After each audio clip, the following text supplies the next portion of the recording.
होंगे, नसीब लिखा जा चुका है। चिलम की आग बुझाते हुए उसने लड़के से कहा कि वह चाहे तो क्रिस्टल के गिलासों में चाय बेच सकता है। कभी कभी दरिया का बहाव रोकने के लिए कोई रास्ता नहीं होता।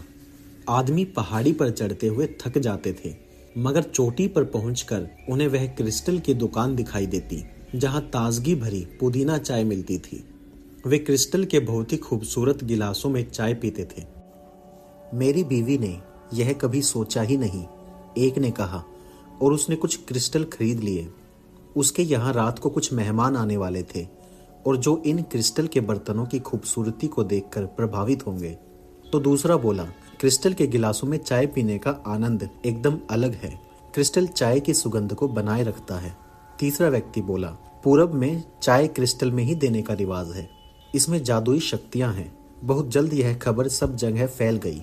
अब लोग उस चाय की दुकान को देखने के लिए पहाड़ी चढ़ने लगे। वे जानना चाहते थे कि क्रिस्टल जैसे पुराने धंधे में इस दुकान ने ऐसा क्या नया कर दिखाया है। देखा देखी दूसरी दुकानों ने भी चाय क्रिस्टल में देना शुरू कर दिया, मगर उनकी दुकानें पहाड़ी की चोटी पर नहीं थी, इसलिए उनका धंधा मंदा था। अंततः व्यापारी को 2 और नौकर रखने पड़े। उसने क्रिस्टल के साथ बहुत बड़ी मात्रा में चाय का आयात शुरू कर दिया। आदमी और औरतें बड़ी संख्या में उस दुकान पर आने लगे, कुछ नया देखने की प्यास बुझाने के लिए। और इस तरह कई महीने बीत गए। सूर्योदय से पहले ही लड़का उठ बैठा। अफ्रीका महाद्वीप की जमीन पर पहला कदम रखे उसे ठीक 11 महीने और 9 दिन हो चुके थे। इसी दिन के लिए विशेष रूप से खरीदी सफेद अरबी पोशाक उसने पहन ली। सिर वाले स्कार्फ को उसने ऊंट की खाल से बने छल्ले से कस लिया और नई चप्पलें पहनकर चुपचाप धीरे धीरे सीढ़ियों से नीचे उतर गया। शहर अभी भी सोया हुआ था। उसने अपने लिए एक सैंडविच बनाया और क्रिस्टल के गिलास में डालकर गर्म चाय पी। फिर धूप से भरी दहलीज पर बैठकर हुक्का पीने लगा। वह चुपचाप हुक्का पी रहा था बिना कुछ सोचे। हाँ, रेगिस्तान की सुगंध लेकर आई हवा की आवाज जरूर उसके कानों में पड़ रही थी। हुक्का पीने के बाद उसने अपनी जेब में हाथ डाला और उसमें से कुछ निकाला। उसके हाथ में नोटों की गड्डी थी।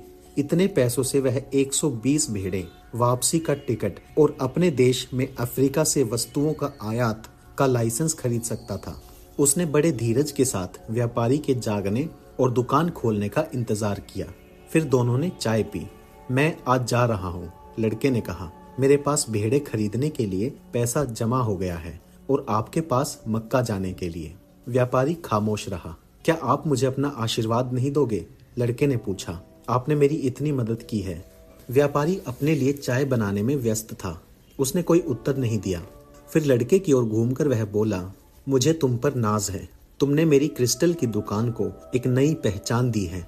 तुम अच्छी तरह से जानते हो कि मैं मक्का नहीं जाने वाला, ठीक उसी तरह जैसे कि तुम कोई भेड़ वेड़ नहीं खरीदने वाले।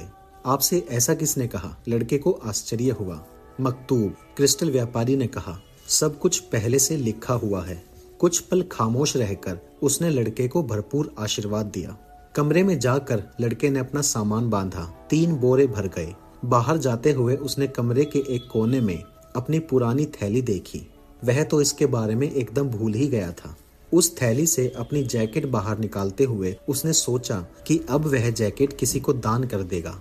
तभी जैकेट की जेब से 2 पत्थर उरीम और थुरीम बाहर निकलकर फर्श पर गिर पड़े। उन्हें देखकर उसे एक बार फिर उस बूढ़े बादशाह की याद आ गई। उसे अपने ऊपर आश्चर्य हुआ कि इतने दिनों तक वह उसे कैसे भूला रहा। लगभग 1 साल तक वह जी जान लगाकर काम करता रहा ताकि कुछ पैसे बचा सके और स्वाभिमान के साथ स्पेन लौट सके।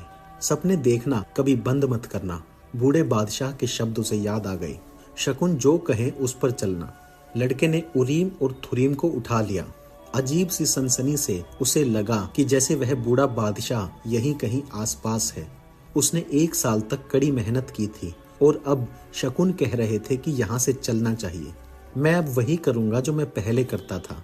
हालांकि भेड़ों ने मुझे अरबी बोलना नहीं सिखाया था, फिर भी उन्होंने कुछ ऐसा सिखाया था जो उससे भी महत्वपूर्ण था, और वह यह कि दुनिया में एक भाषा ऐसी भी है जिसे हर कोई समझता है, और वही भाषा दुकान का व्यापार बढ़ाते वक्त वह बराबर इस्तेमाल करता रहा। वह भाषा थी उत्साह और उमंग की, प्यार और संकल्प के साथ उन चीजों को प्राप्त करने की जिन पर आपका भरोसा है और जिन्हें आप पाना चाहते हो। टेंजियर अब उसके लिए एक अजनबी शहर नहीं था। उसे लगा कि जैसे उसने उस स्थान पर विजय पा ली है, ठीक वैसे ही वह पूरी दुनिया पर भी विजय पा सकता है। जब तुम सचमुच किसी चीज को पाना चाहते हो तो संपूर्ण सृष्टि उसकी प्राप्ति में मदद के लिए तुम्हारे लिए षड्यंत्र रचती है।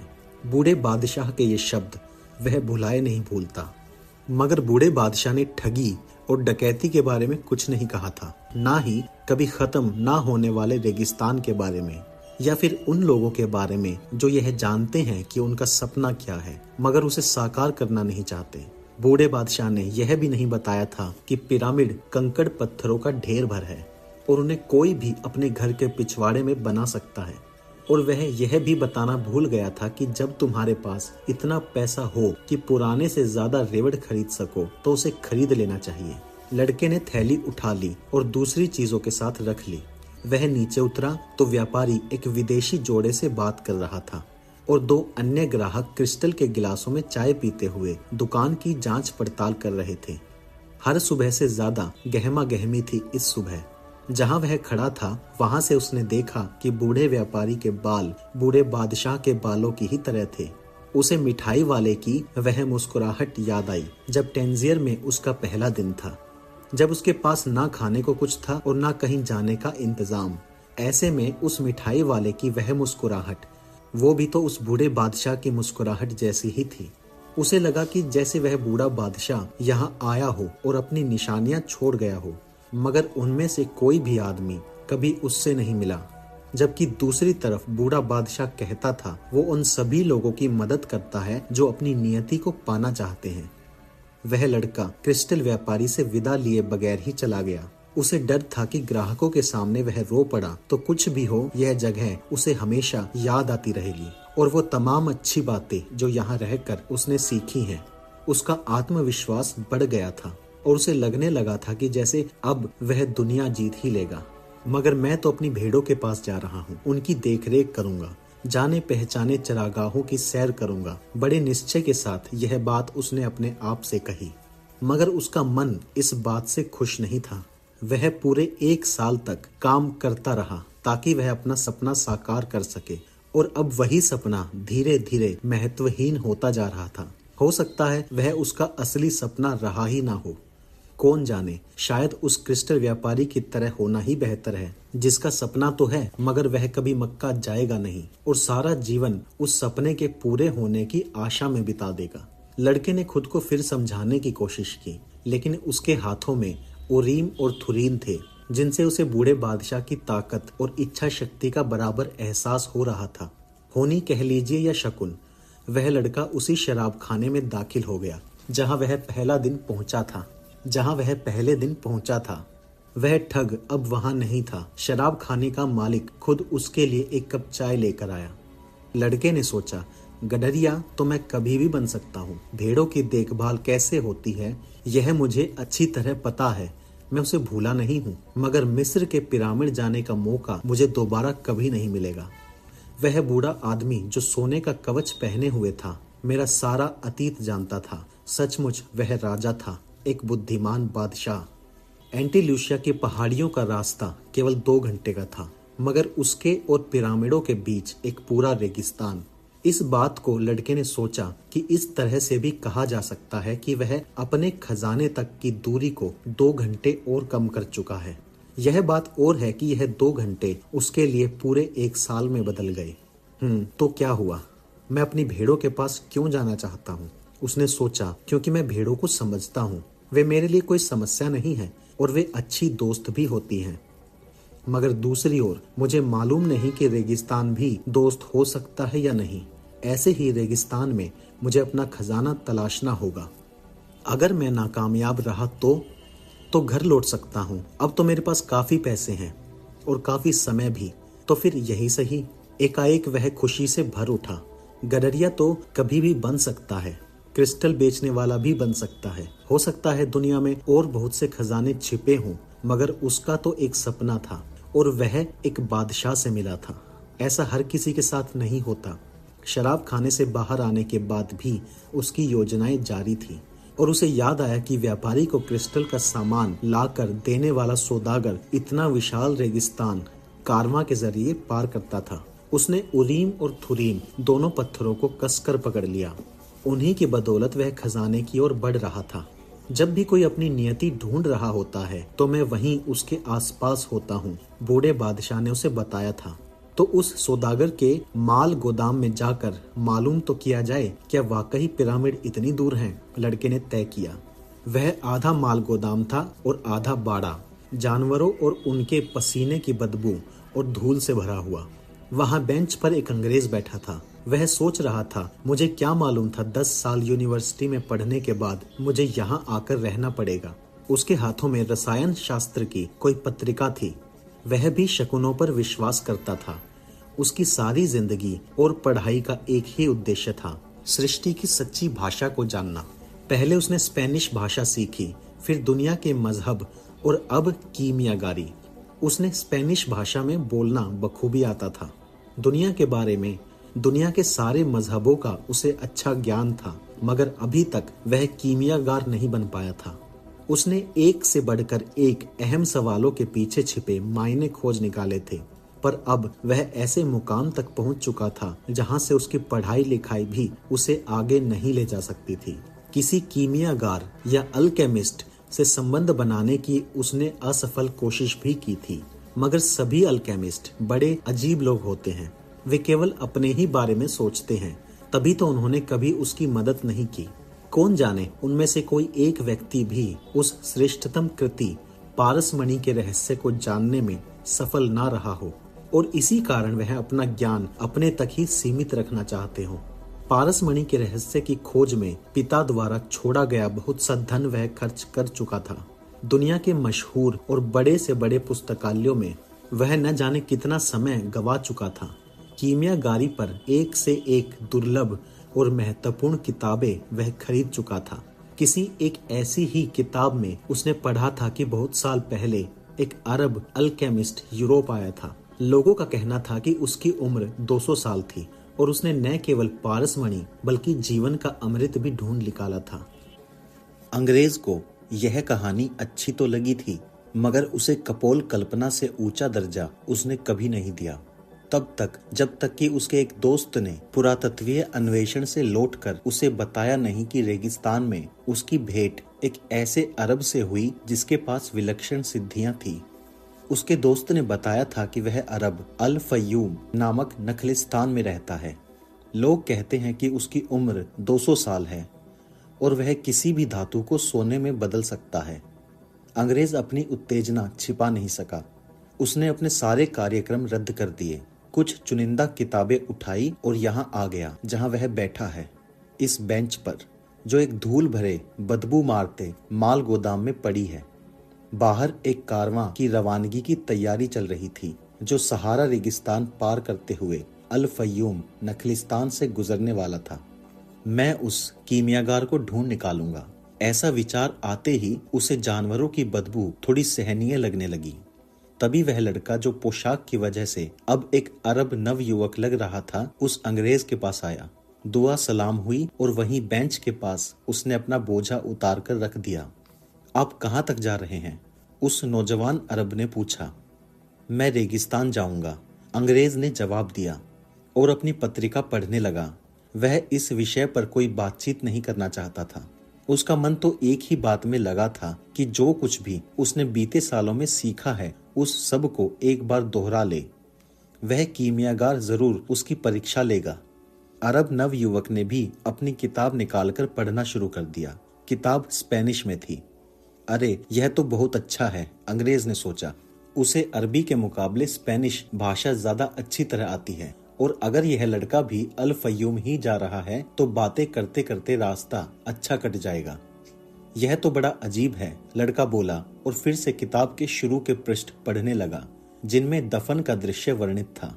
उसने सोचा, मैं पिछले 2 सालों से यह किताब पढ़ने की कोशिश कर रहा हूँ और मैं इस दृश्य और इन पृष्ठों से कभी आगे बढ़ ही नहीं पाता। अब तो वह बूढ़ा बादशाह भी नहीं था जिसकी वजह से उसका ध्यान बट जाता। उसके मन में कहीं अभी भी दुविधा थी अपने निर्णय के बारे में। मगर एक बात वह अच्छी तरह से जानता था, कोई भी निर्णय लेना तो चीजों की शुरुआत मात्र है। जब भी कोई निश्चय किया जाता है तो व्यक्ति अपने आप को उस तेज प्रवाह में डाल देता है जो उसे ऐसी ऐसी जगहें ले जाता है जिनके बारे में उसने कभी सोचा भी नहीं होता। जब मैं खजाने की तलाश में निकला था तो क्या मैंने सोचा था कि मैं क्रिस्टल की दुकान पर काम करूंगा? कारवां में शामिल होना है तो मेरा निश्चय, पर यह मुझे कहां कहां ले जाएगा यह मुझे नहीं मालूम। पास ही बैठा था वह अंग्रेज जो एक पत्रिका पढ़ रहा था। जब उससे उसने बात करनी चाही तो अंग्रेज बड़ी चिड़चिड़ाहट और रूखेपन से पेश आया था। वे दोनों दोस्त भी बन सकते थे, मगर अंग्रेज ने तो सीधे मुंह बात ही नहीं की। लड़के ने किताब बंद कर दी। वह नहीं चाहता था कि वह उस अंग्रेज की तरह दिखाई दे। उसने अपनी जेब से उरीम और थुरीम निकाल लिए और उनसे खेलने लगा। देखते ही अजनबी बड़ी जोर से चिल्लाया, उरीम और थुरीम। आंख झपकते लड़के ने उन्हें अपनी जेब में वापस रख लिया और कहा, यह बिकाऊ नहीं है, वैसे ये बहुत कीमती भी नहीं है। अंग्रेज ने लड़के को जवाब देते हुए कहा, ये मामूली पत्थर के क्रिस्टल से बने हैं और इस धरती में पत्थर के ऐसे लाखों क्रिस्टल मौजूद हैं, मगर जो जानकार हैं उन्हें मालूम है कि ये उरीम और थुरीम हैं। मुझे नहीं मालूम था कि वे दुनिया के इस हिस्से में पाए जाते हैं। यह मुझे एक बादशाह ने तोहफे में दिए थे, लड़के ने कहा। अजनबी ने कुछ नहीं कहा और जेब में हाथ डालकर उसने भी वैसे ही 2 पत्थर निकाल लिए। क्या कहा तुमने बादशाह? उसने पूछा। क्यों, तुम्हें यकीन नहीं आता कि कोई बादशाह मुझ जैसे गडरिये से बात कर सकता है? लड़के ने बात खत्म करते हुए कहा। क्यों नहीं, वे गडरिये ही तो थे जिन्होंने दुनिया के आदिम बादशाह को सबसे पहले पहचाना था, जबकि और लोग उसे पहचानने से इनकार कर रहे थे। बादशाहों का गडरियों से बात करना कोई अचंभे की बात नहीं है। वह आगे भी बोलता रहा, इस संशय के साथ कि वह लड़का उसकी बात समझेगा भी या नहीं। यह सब बाइबल में लिखा है, वही किताब जिसे पढ़कर मैंने उरीम और थुरीम के बारे में जाना है। ईश्वर ने केवल इन 2 पत्थरों से ही शकुन विचारने की आज्ञा दी है। पुजारी इन्हें अपने स्वर्ण कवच में लगाकर चलते थे। लड़के को एकाएक इस बात की खुशी हुई कि वह इस समय इस माल गोदाम में है। हो सकता है यह एक अच्छा शकुन हो। अंग्रेज ने जैसे धीमे स्वर में अपने आप से कहा। लड़का अब जिज्ञासु हो चला था। उसने अंग्रेज से पूछा, तुम्हें शकुनों के बारे में किसने बताया? जिंदगी की हर बात एक शकुन ही तो है, अंग्रेज बोला। उसने अपनी पत्रिका बंद कर दी। एक विश्वव्यापी भाषा है जिसे हर कोई समझता है मगर भूल चुका है। और चीजों के अलावा मैं उसी विश्वव्यापी भाषा की तलाश में निकला हूँ। उसी वजह से मैं यहाँ बैठा हूँ। मुझे उस आदमी को ढूंढना है जो इस सर्वव्यापी, सार्वभौम और संपूर्ण भाषा को जानता है, यानी एल्केमिस्ट। उन दोनों की बातचीत को बीच में ही रोकता हुआ माल गोदाम का मालिक आ गया और बोला, तुम दोनों भाग्यशाली हो। अल फयूम के लिए एक कारवां आज ही रवाना हो रहा है, मगर मुझे तो मिस्र जाना है। लड़के ने कहा, अल फयूम मिस्र में ही है। उस मोटे अरब ने कहा, तुम किस तरह के अरब हो जो तुम्हें यह भी नहीं मालूम? यह सौभाग्य का लक्षण है। अंग्रेज ने उस मोटे अरब के चले जाने के बाद कहा, अगर मैं कर सकता तो एक वृहत विश्वकोश लिखता, केवल 2 शब्दों को लेकर, भाग्य और संयोग। इन्हीं 2 शब्दों से विश्वव्यापी भाषा लिखी गई है। फिर उसने लड़के से कहा, यह संयोग नहीं तो और क्या है? उसकी जान पहचान उससे तभी हुई जब उसके हाथ में उरीम और थुरीम थे और उसने लड़के से पूछा था कि क्या वह अल्केमिस्ट की तलाश में है। मैं एक खजाने की तलाश में हूँ, लड़के ने कहा, और कहने के बाद उसे पछतावा भी हुआ कि उसने क्यों यह बात बताई। मगर अंग्रेज ने उस बात पर कोई ध्यान नहीं दिया। एक तरह से मैं भी उसी की तलाश में हूँ, अंग्रेज बोला। मुझे तो यह भी नहीं मालूम कि कीमियागारी होती क्या है। लड़का यह कह ही रहा था कि माल गोदाम के मालिक ने उन्हें बाहर आने के लिए कहा। मैं इस कारवां का लीडर हूँ, काली आंखों और दाढ़ी वाले आदमी ने घोषणा की। जो भी मेरे साथ चलता है उसकी जिंदगी और मौत मेरे हाथों में होती है। रेगिस्तान एक मनमौजी औरत के समान है जो कभी भी एक अच्छे खासे आदमी को पागल बना सकती है। वहां कोई 200 लोग थे और 400 जानवर, ऊंट, घोड़े, खच्चर और मुर्गे। उस भीड़ में औरतें, बच्चे और बहुत से अधेड़ आदमी भी थे जिनकी पेटी से तलवार बंधी थी और कंधों से राइफल लटक रही थी। अंग्रेज व्यक्ति के पास किताबों से भरे कई सूटकेस थे। बकबक और चलने की तैयारी, इतना शोर था कि लीडर को अपनी बात समझाने के लिए कई बार दोहरानी पड़ी। यहाँ अलग अलग तरह के लोग हैं और हरेक का अपना ईश्वर है, मगर मैं केवल अल्लाह को मानता हूँ और उसी की कसम खाकर कहता हूँ कि मैं रेगिस्तान पर विजय पाने की पूरी कोशिश करूंगा। मगर आप लोग भी अपने अपने ईश्वर की कसम खाकर वादा कीजिए कि आप हर हालत में मेरा हुक्म मानेंगे। रेगिस्तान में हुक्म ना मानने का मतलब है मौत। भीड़ में कुछ फुसफुसाहट हुई। हर आदमी और औरत अपने अपने ईश्वर की कसम खा रहा था। लड़के ने ईसा मसीह की कसम खाई, अंग्रेज चुप ही रहा। आम शपथ ग्रहण के मुकाबले फुसफुसाहट का यह सिलसिला कुछ लंबा ही चला। लोग अपनी सुरक्षा के लिए भी प्रार्थना कर रहे थे। बिगुल की पुकारती आवाज के साथ ही सब लोग अपनी अपनी सवारियों पर चढ़ गए। उस लड़के और अंग्रेज ने ऊंट खरीदे थे, इसलिए उन पर चढ़ने में उन्हें थोड़ी परेशानी हुई। लड़के को अंग्रेज वाले ऊंट पर दया भी आई, क्योंकि उस पर किताबों के बहुत सारे बक्से लदे थे। संयोग जैसी कोई चीज नहीं होती। अंग्रेज ने बातचीत का सिलसिला वहीं से शुरू किया जहां से वह माल गोदाम में छूट गया था। मैं आज यहाँ हूँ क्योंकि मेरे एक दोस्त ने उस अरब के बारे में सुना था। कारवां आगे बढ़ने लगा और अंग्रेज जो कुछ भी कह रहा था उसे सुन पाना असंभव हो गया था। लेकिन लड़के को मालूम था कि वह अंग्रेज उस रहस्यमय कड़ी के बारे में बताने जा रहा था जो एक वस्तु को दूसरी वस्तु से जोड़ती है। वह कड़ी जिसने उसे गडरिया बनाया था, बार बार वही सपने दिखाए थे, वहीं उसे अफ्रीका लेकर आई थी, जहां उसकी मुलाकात उस बूढ़े बादशाह से हुई और उसे एक ठग ने ठगा भी ताकि वह क्रिस्टल व्यापारी के पास जा सके। जो जो कोई अपनी नियति को पाने के पास पहुंचता है, वह नियति उसके जिंदा रहने का असली कारण बन जाती है, लड़के ने सोचा। कारवां पूर्व दिशा की ओर चल दिया।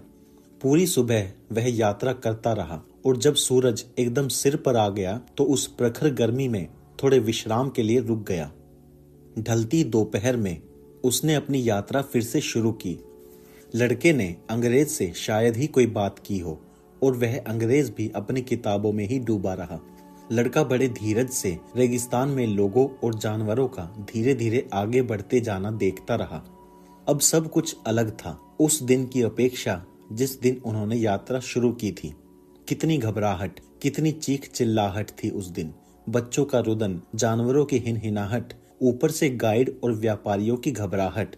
बाप रे बाप, रेगिस्तान में तो बस निरंतर बहने वाली हवा की ही आवाज थी और उसके साथ थी आगे कदम रखते हुए जानवरों के खुरों की आवाज।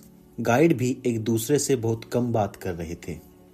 मैंने इन रेत के टीलों को कितनी ही बार पार किया है, मगर रेगिस्तान इतना विशाल है और क्षितिज इतनी दूर कि आदमी उसके सामने अपने को बहुत छोटा पाने लगता है और चुप्पी साध लेता है। उसके ऊंट चालक ने रात के वक्त यह बात कही।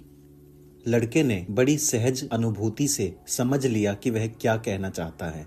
हालांकि इससे पहले उसने रेगिस्तान में कभी कदम भी नहीं रखा था। वह जब भी समुद्र या अग्नि को देखता था तो वह चुप हो जाता था, उनकी मौलिक कुदरती शक्ति को देखकर। मैंने भेड़ों और क्रिस्टलों से काफी कुछ सीखा है, लड़के ने सोचा, तो मैं रेगिस्तान से भी कुछ सीख सकता हूँ। यह भी तो कितना पुराना है और कितना समझदार। हवा थी कि रुकने का नाम ही नहीं ले रही थी। लड़के को याद आया वह दिन जब वह तरीफा के किले की दीवार पर बैठा था और ऐसी ही हवा उसके चेहरे को झकझोर रही थी। उसे अपनी भेड़ों की ऊन याद आ गई। भेड़ें जो अब एंटीलुसिया के चरागाहों में पानी और चारे की तलाश में घूम रही होंगी। वे भेड़ें अब मेरी कहाँ रही, उसने अपने आप से कहा। अब तो उन्हें अपने नए गडरिये मालिक की आदत पड़ गई होगी। हो सकता है मुझे भूल भी गई हो। चलो अच्छा है, भेड़ नुमा सभी जानवर जिन्हें आदत है इधर उधर घूमने की, वे बस आगे बढ़ जाना ही जानते हैं। उसे व्यापारी की लड़की का ध्यान आया। अब तक तो उसकी शादी भी हो गई होगी किसी बेकरी वाले से या फिर किसी गडरिये से जो पढ़ा लिखा हो और उसे मजेदार कहानियां सुना सकता हो।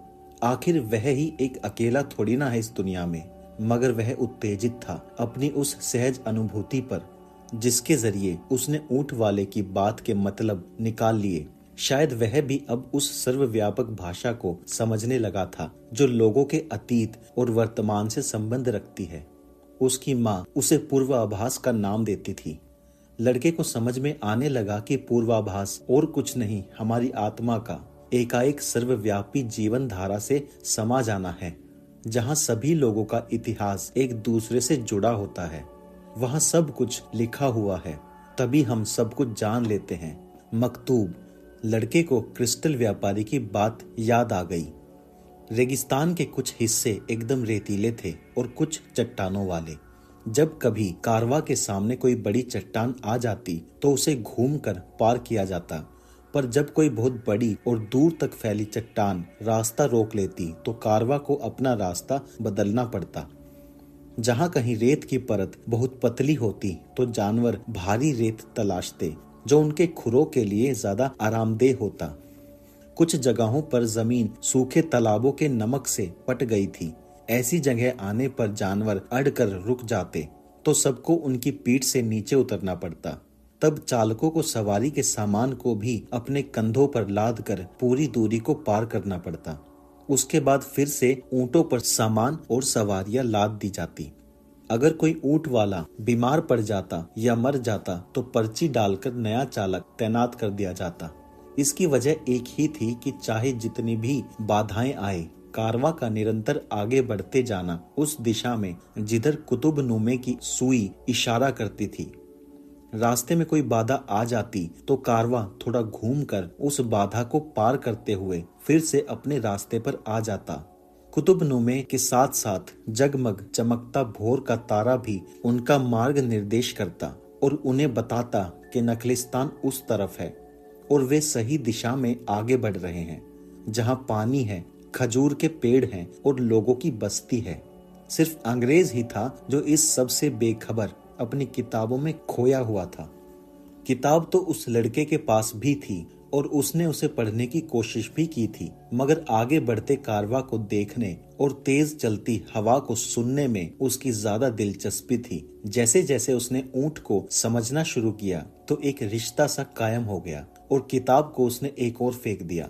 हालांकि उसे अंधविश्वास था कि जब भी वह किताब खोलेगा उसे कोई ना कोई महत्वपूर्ण जानकारी जरूर मिलेगी, मगर उसने इस विचार को फिलहाल छोड़ दिया। ऊंट चालक से उसकी दोस्ती हो गई। रात को जब वे अलाव के पास बैठते तो वह उसे अपने गडरिया जीवन के पूर्व अनुभव सुनाता। ऐसे ही एक बातचीत में ऊंट चालक ने अपने जीवन के बारे में भी बताया। मैं अल कैरम के पास ही रहता था। मेरे अपने बगीचे थे, बच्चे थे और मैं एक ऐसी जिंदगी जी रहा था जो मेरे जिंदा रहते बदलने वाली नहीं थी। एक साल जब खेती बहुत अच्छी हुई तो हम सब मक्का गए, जिंदगी का एक अहम फर्ज अदा करने। उसके बाद मैंने सोचा कि मैं मर भी जाऊं तो मुझे कोई चिंता नहीं होगी। ऐसे में एक दिन भूकंप आ गया, धरती कांपने लगी, नील नदी में बाढ़ आ गई, तेज पानी किनारे तोड़कर बहने लगा। मैं सोचता था कि कुछ होगा भी तो दूसरों के साथ होगा, मेरे साथ नहीं। पड़ोसी डर रहे थे कि उनके जैतून के सारे पेड़ बाढ़ में बह जाएंगे। मेरी बीवी को डर था हम अपने बच्चों को खो देंगे। मुझे लगा अब सब कुछ खत्म हो जाएगा। खेतों की सारी मिट्टी तबाह हो गई। तब रोजी रोटी के लिए मुझे दूसरा काम ढूंढना पड़ा। तभी से मैं ऊंट चलाने वाला बन गया। मगर उस हादसे से मुझे अल्लाह की वह बात समझ में आ गई। उन लोगों को अज्ञात से कभी भयभीत नहीं होना चाहिए जिन्हें मालूम है कि उनकी जरूरतें क्या हैं, वे क्या चाहते हैं और उन्हें हासिल कैसे किया जा सकता है। हमें डर लगा रहता है कि हमारे पास जो है उसे हम खो ना दें, चाहे वह अपनी जिंदगी हो या जायदाद। मगर यह डर उस दिन खत्म हो जाता है जब हम समझने लगते हैं कि हमारी जीवन गाथा और इस विश्व का इतिहास सब कुछ उसी के हाथ से लिखा हुआ है। कभी उनके कारवा की मुलाकात किसी दूसरे कारवा से हो जाती। आपके पास जरूर कुछ न कुछ ऐसा होता है जिसकी जरूरत दूसरों को होती है, और यही बात वास्तव में बताती है कि सभी कुछ एक ही के हाथों लिखा गया है। ऐसी ही बातें अलाव के पास बैठकर होती। ऊंट चालक एक दूसरे को रेगिस्तानी आंधियों की जानकारी देते और रेगिस्तान की कहानियों का सुनना सुनाना चलता रहता। कभी कभी टोप पहने हुए कुछ रहस्यमयी लोग सामने आ जाते। वे बद्दू थे और उनका काम था कारवां के रास्ते की निगरानी करना। वे चोरों और बर्बर कबीलों के बारे में चेतावनी भी देते थे। वैसे वे चुपचाप आते और वैसे ही चले भी जाते। वे सिर से पैर तक काला लबादा पहने होते, जिनमें